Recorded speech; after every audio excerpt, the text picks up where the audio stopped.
The UN's top court has ordered Israel to immediately halt its operations in southern Gaza. The International Court of Justice says the Israeli military must withdraw its troops from Rafah. It is also calling for the immediate and unconditional release of the hostages Hamas is holding within the war-torn territory.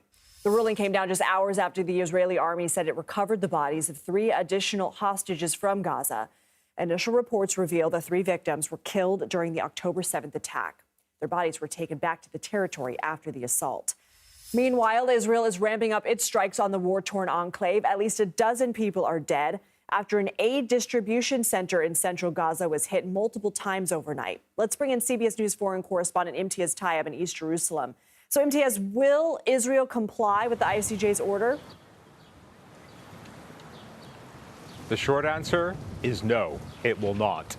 Aside from its official statements from its own defense minister, we have reporting now from our colleagues who are in Gaza who can tell us that there are, and I'm quoting here, Lindsay, unprecedented levels of bombing going on in Rafah right now, specifically areas of the Shabora camp and around the Kuwaiti hospital, making it very clear that Israel will not be heeding the ICJ's orders to stop its assault on Rafah, where around 400,000 civilians are currently sheltering.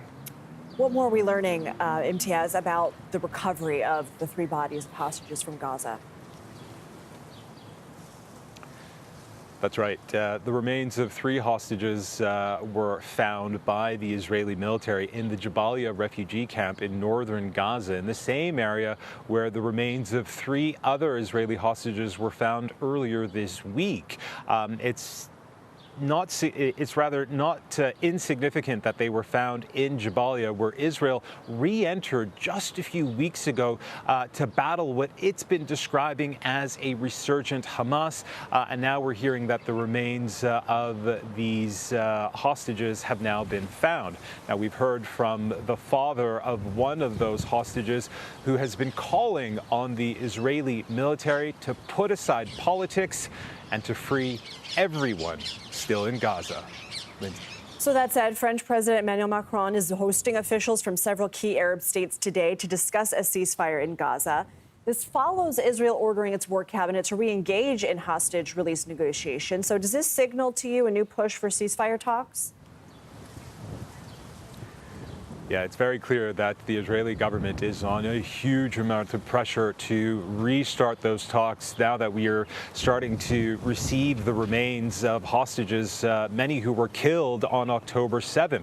All of that, of course, has been animating these mass demonstrations that we've been seeing all across Israel, here in Jerusalem, in Tel Aviv, and in towns and cities across Israel. Many Israelis will say that they relive October 7th over and over again because on any street you drive down in Tel Aviv and elsewhere, you will see posters of these hostages. In fact, we were speaking to one of the sisters of the 5 Israeli female soldiers who were seen in a video that these families released just earlier this week, showing them as they were taken into Gaza by Hamas, saying that she doesn't want her sister to be remembered as a poster. She wants her sister to be known as a person that is still inside Gaza, and that her government has the power to free if only they come to a deal with Hamas. And those negotiations, as you say, are ongoing. International negotiations, not only involving the U.S. and indeed other Western powers,